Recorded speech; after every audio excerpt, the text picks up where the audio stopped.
In this video, I'm going to be showing you guys an ICT concept on the SP 500 along with an Elliott wave count, which both suggest that the market will likely continue to dump to the downside. Now, we're going to first be taking a look at the ICT concept that I'm looking at. I'll be explaining to you guys what that is. It is essentially where price takes out previous highs, which is where buy-side liquidity is. It's where a lot of retail traders will have their stop losses at. From these levels up here, price reverses to the downside, takes out this higher low right here, creating a market structure shift. So the pattern is not complete yet. After that, you look for it to pull up to a fair value gap or an order block above the 0.5 Fibonacci retracement level. Once it does get up to that area, that's where it could provide a good entry for price to go ahead and take out the previous lows. So we'll be taking a look at what that looks like on the S&P 500.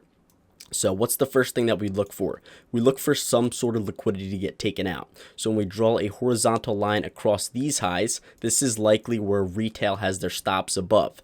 So price pulls back above those levels, provides liquidity for market makers, they reverse it to the downside.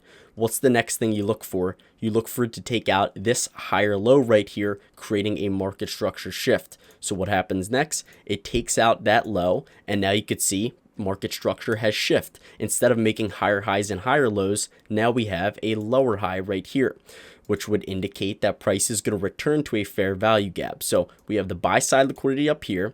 You have the market structure shift right here with displacement.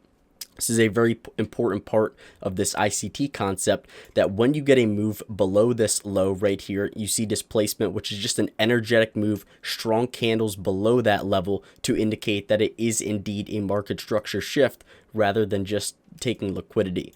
So now what do you look for next? So now it has taken out that low, creating that market structure shift. So the next thing within this pattern is to look for it to return to a fair value gap. And you may ask, what is a fair value gap? And I'll be explaining that right now. It is a 3 candlestick pattern. You draw a horizontal line on the lower wick of the first candle. So you could see this lower wick. We're going to draw a horizontal line outwards.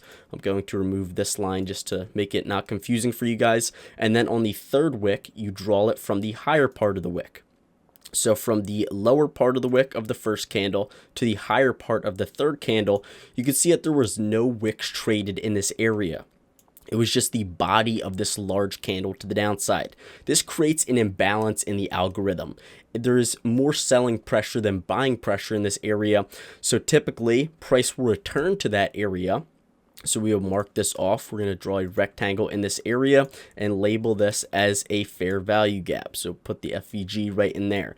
The reason that price returns to this area, it's kind of like a magnet for future price action, is because it leaves unfilled orders in that area. So when price comes back up to this area, that's where price will typically reverse and then continue to the downside. And that is exactly what this model shows right here. So this is a daily fair value gap. If we take this off, we could actually go to the 4-hour time frame, and you can see that there is actually another one up here. So let's see where the first one was between. The first one was between this low of 3,900 to around 39.64. If we do go onto the lower time frame, which is the 4-hour, there's also another fair value gap right here, which puts it between 39.60 to 39.90. Those are some significant fair value gaps to be watching out for, because again, typically when price gets up to this fair value gap within this ICT model, that is where price will reverse to go ahead and take out the sell side liquidities, which are going to be at these lows down here. We could also draw the fib retracement from the swing high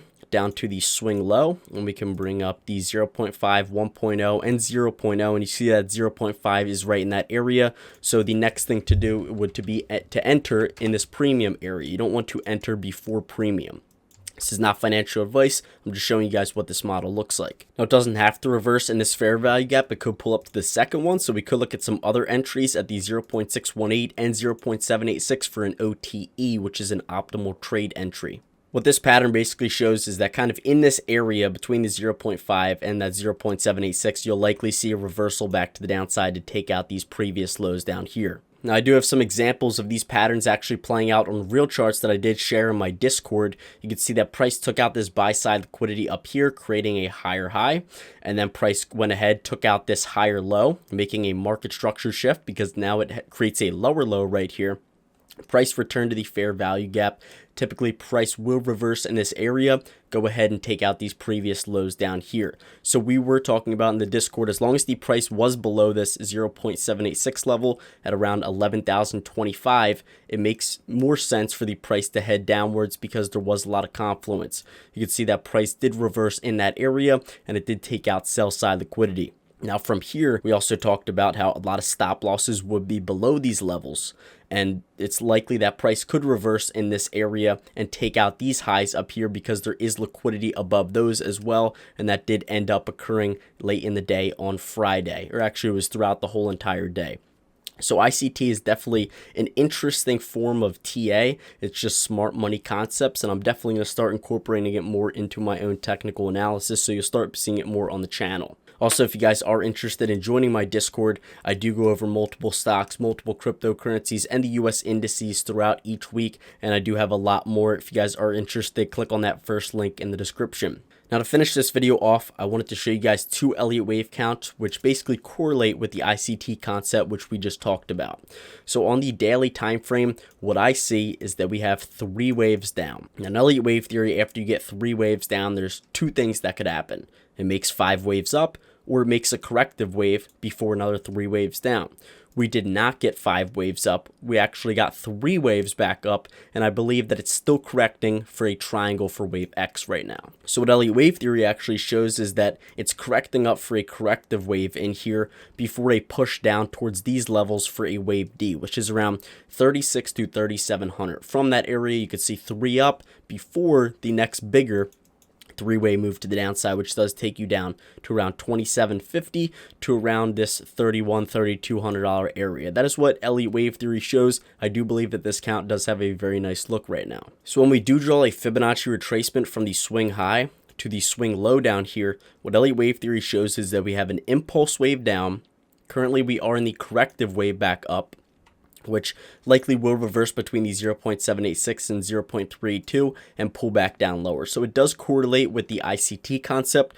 For this count to stay valid, price needs to stay below these previous highs up here, which is going to be 4,100. If price does reverse and move to the upside past those levels, then we do have to look at a more bullish Elliott wave count, and this is not the right one. So that goes for the ICT concept as well. So that's what I'm looking at according to ICT and Elliott wave theory. As long as we stay below 4,100, there is some more room to the downside. We'll be waiting to see how it reacts to that fair value gap this week.